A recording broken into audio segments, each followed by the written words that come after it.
Thank you, Dr. Garbino, and good afternoon, everyone.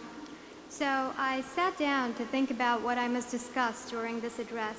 I gave it significant thought, but I couldn't figure it out. And so, in my usual manner, I tried to find reasons to put off writing it until I had exhausted all possible excuses. But fortunately for me, I was watching Carl Sagan's Cosmos the other day, and Sagan was describing the universe in that wonderful way that he always does when he said, "In the last few millennia, we have made the most astonishing and unexpected discoveries about the cosmos and our place within it, explorations that are exhilarating to consider. They remind us that humans have evolved to wonder, that understanding is a joy, that knowledge is prerequisite to survival." Dr. Sagan's words are the inspiration of this speech. Today, I want to remind you of something very simple. I want to remind you of the fact that understanding is indeed a joy. Because I think we forget the real joy of learning in that crazy race to reach the end of the semester while securing the best grades that we can and memorizing every tiny bit of information that we think we might be tested on. In all of this chaos, the real reason why we're here seems to fade away into the background, and everything else that isn't half as important becomes predominant. You know, we've been through so many years of schooling now, and you may have noticed that every time an exam or a test comes around, there are a couple of questions that inevitably pop up. Things like, is page 78 going to be on this exam? Or, do I really need to learn this stuff?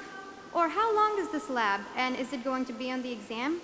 I got to thinking about these questions. Why do we ask these questions? Why do we try so hard to minimize the amount of knowledge we can gain?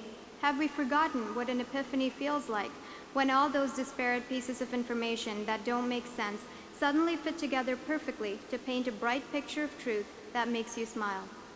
But then, of course, epiphanies are elusive and not easily had. Maybe we get tired of trying. Maybe we give up too soon. Maybe it's just easier to learn the bare minimum that is required to get the grade that you want. But before we settle for this, I think we need to remind ourselves of that feeling of thrill when a light bulb suddenly turns on in your head and illuminates the concept and idea that you were struggling with. We have been here these past few years, not just to make our grades, but more importantly, to educate and inform ourselves. So next time, even if page 78 isn't on any exam, read it. Read it anyway, understand it, and let yourself experience the joy of wisdom. Our species has evolved technologically and socially at a very steep rate.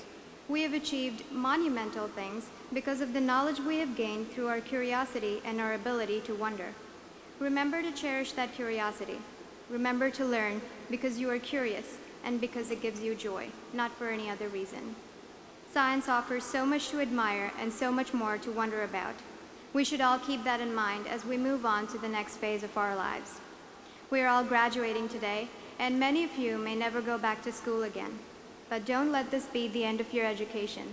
Don't let it be the end of those wonderful epiphanies. Thank you so much, and congratulations to the class of 2010.